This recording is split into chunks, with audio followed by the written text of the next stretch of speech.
To the surprise of nobody, violent leftist memes are surging on social media. And we have this story here from the Daily Wire.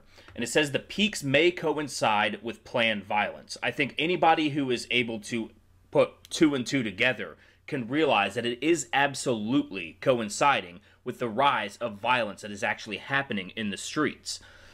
So let's get into this here. A new report from the Network Contagion Research Institute, which typically studies the spread of far-right propaganda on social media. Come on, Daily Wire, don't call it far-right. Even, the same people, the Network Contagion Research Institute probably calls the Daily Wire far-right. So, Daily Wire, come on. Let's not fall into that same trap of where we put everybody on the scale. So they suggest that the violent memes are surging on social media, but this time from the far left. There's a certain difference, though. They talk about violent memes from the far right. You don't really get a whole lot of that. Like, you might get ones that mock leftists, like after the Kyle Rittenhouse things. You might see ones that praised Kyle Rittenhouse or that mocked the people that were victim. I don't even want to say victims because they were the ones attacking Kyle Rittenhouse, but the ones who failed in their attempts to attack Kyle Rittenhouse and ended up having to pay dearly. So we will post memes that mock those people, but we're not calling for violence. And the left has sort of had this, they've been inoculated against being able to see the incongruencies of certain logical points. So they're not able to see how something differentiates between praising somebody who operated in self-defense and came out successfully against a horde of rioters who were literally attacking a city, and actually calling for those people to attack the city. They're not one and the same. They do not stand side by side when you compare them. And this reminds me of the George Orwell quote. So what was this from? I think he wrote this before 1984. I think this was actually a quote. Maybe this is from 1984. Okay, yeah, it is from 1984. So it says, "Crime Stop means the faculty of stopping short, as though by instinct, at the threshold of any dangerous thought. It includes the power of not grasping analogies, of failing to perceive logical errors, of misunderstanding the simplest arguments if they are inimical to Ingsoc." And, which is if you've read 1984, Ingsoc is the big brother kind of thought police. "And of being bored or repelled by any train of thought which is capable of leading in a heretical direction. Crime Stop, in short, means protective stupidity."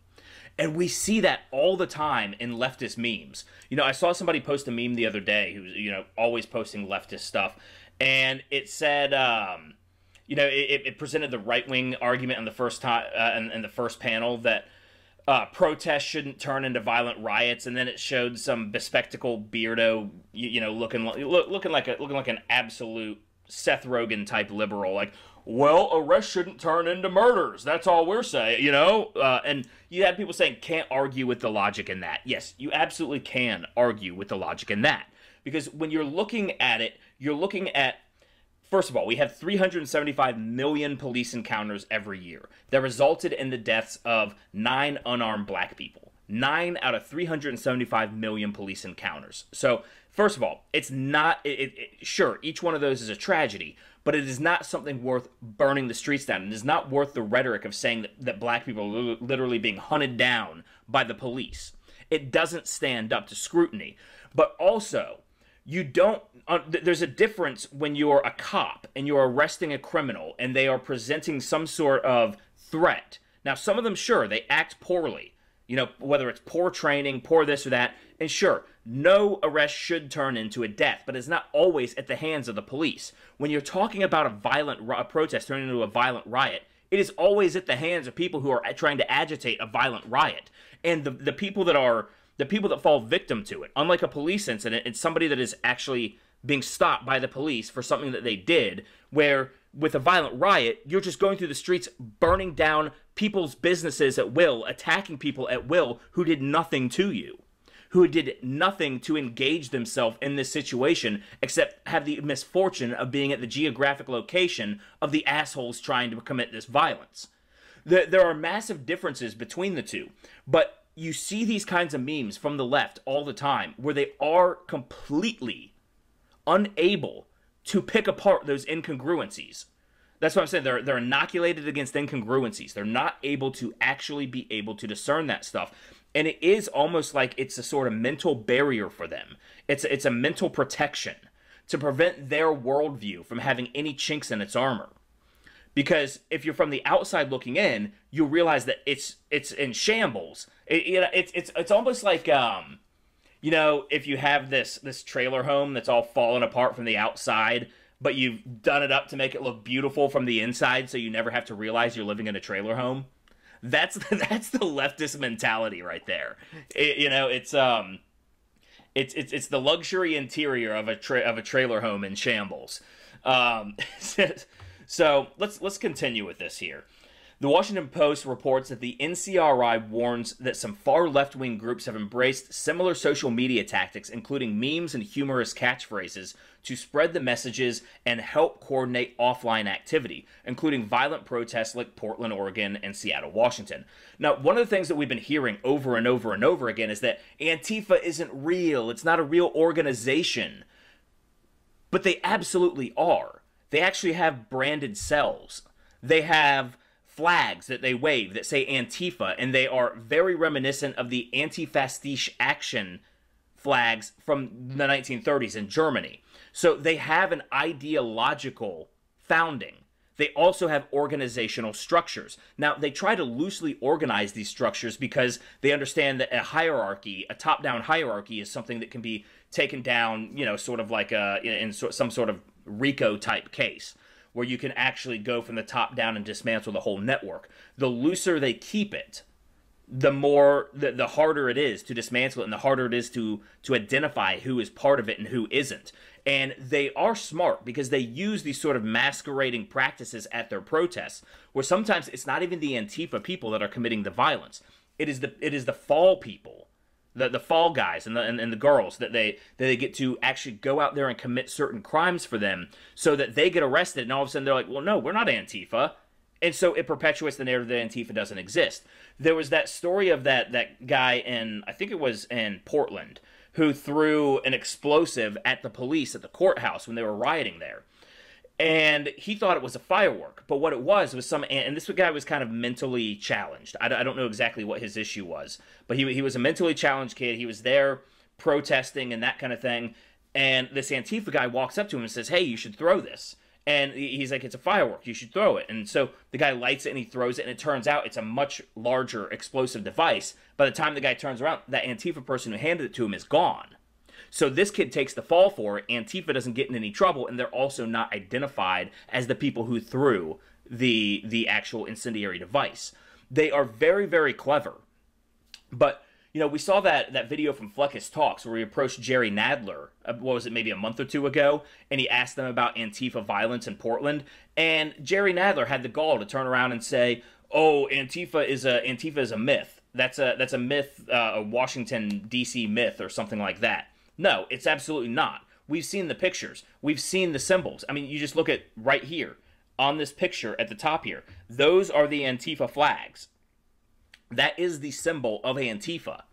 They are an organization, and they have funding. We don't know exactly what their funding is yet, because it's not quite like Black Lives Matter, where they filter all of their funding through Act Blue, which is the Democrat fundraising apparatus.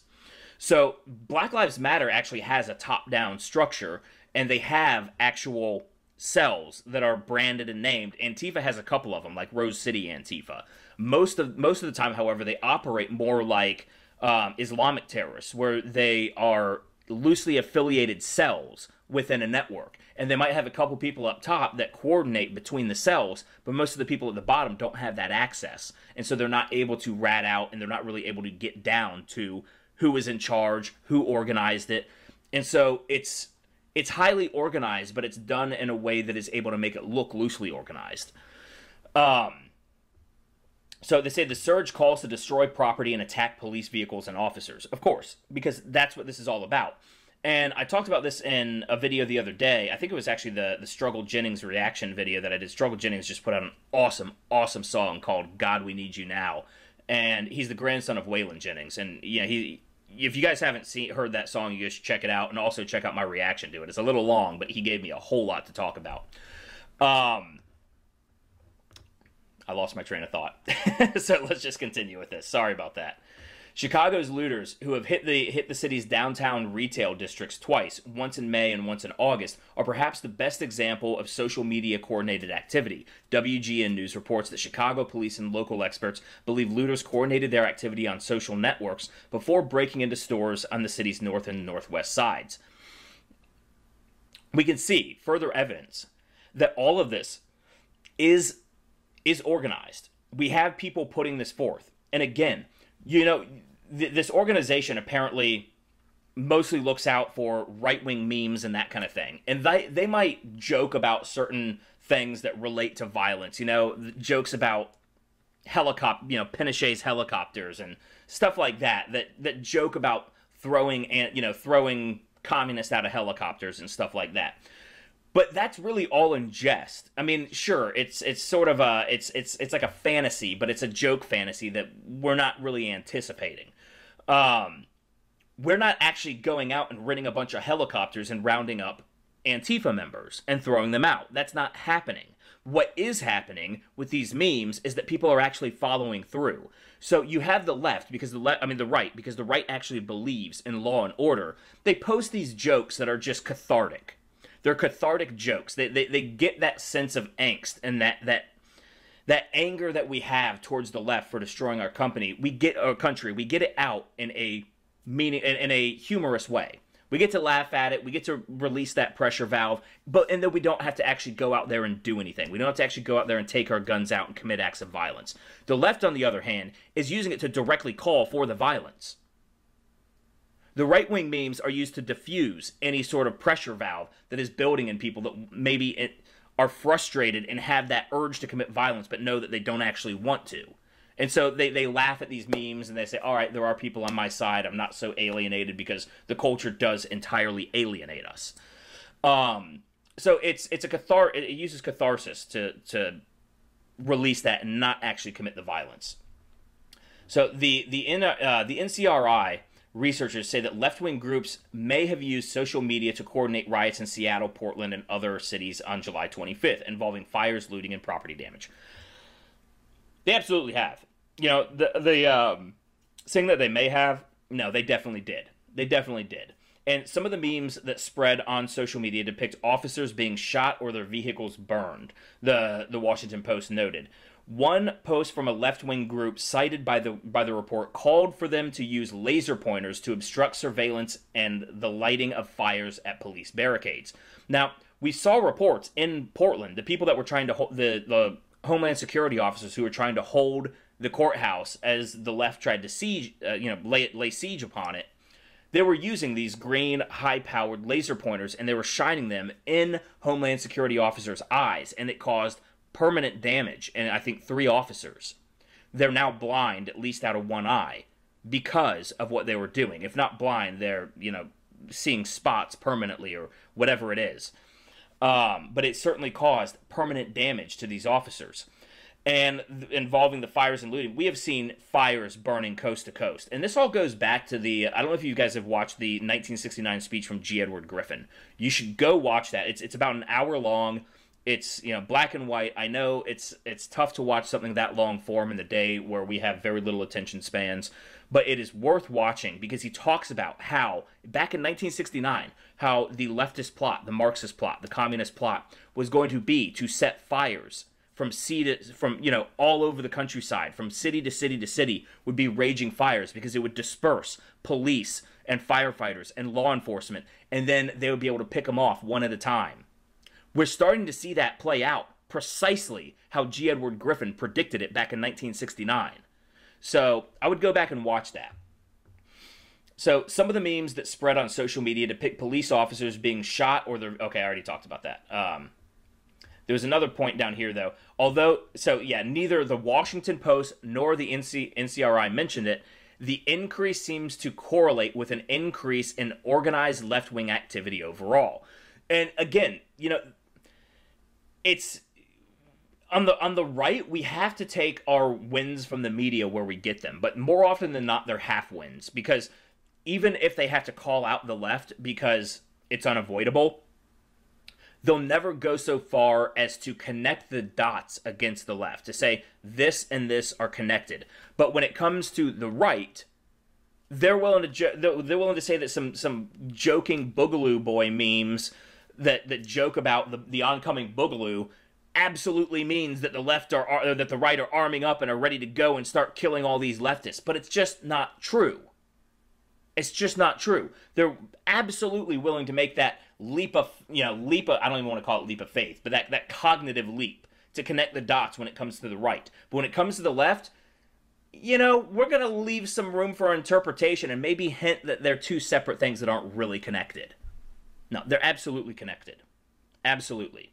Says the Daily Wire reported late Monday, leaked information from the Department of Homeland Security indicates that the department has overwhelming intelligence that the extremist violence in Portland was organized by individuals with an ideology categorized as violent Antifa anarchist inspired. Now, I'm not really sure how anarchist this all is. I think this is mostly rooted in communism, and you've probably heard me talk ad nauseum about anarcho-communism and what anarcho-communism really is. That communism, in its purest form, that the communists were always trying to, trying to use socialism to get towards, was anarchic. But that it was such a nonsensical pipe dream that that idea only exists in the land of unicorns and rainbows, that in the end you're stuck with socialism, which is the authoritarian march towards communism that you never get to. It's kind of confusing, and it's mainly confusing because it makes zero sense. It doesn't. But if you watch my revved up episode of Very Un-American Revolution, you can hear me talk about it in a little bit more detail. But anyways, they're starting to get out there with the memes. They're starting to, what's worrisome to me is that they're actually starting to use what was so successful for the right in the Trump era. What was so successful for conservatives in the Trump era was memes and that mimetic messaging. Mimetic messaging was huge, or it still is huge, on the right.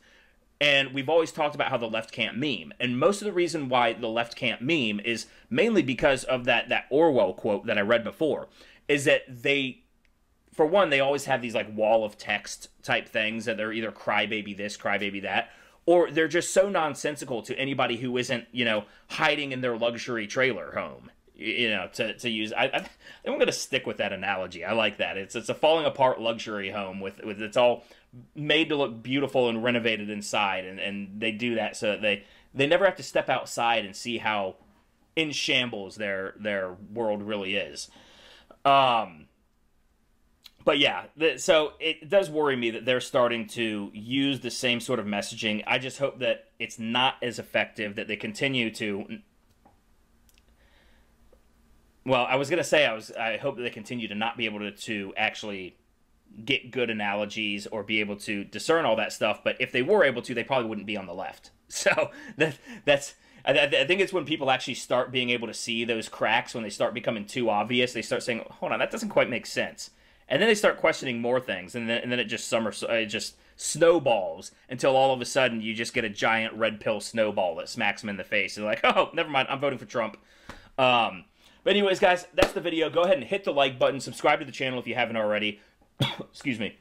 There are links to my Subscribestar, Patreon, and PayPal down in the description below. Also, don't forget to follow me on Facebook, Twitter, Instagram, and Parler. Speaking of memes, I post memes on my Facebook page, about 10 a day. So if you like memes, and I source them from all different right-wing and libertarian pages. So, I try to source a lot of memes and that kind of thing because I do think it is important messaging for us in the culture war. So, anyways, guys, thank you for watching, and I hope you have a wonderful day.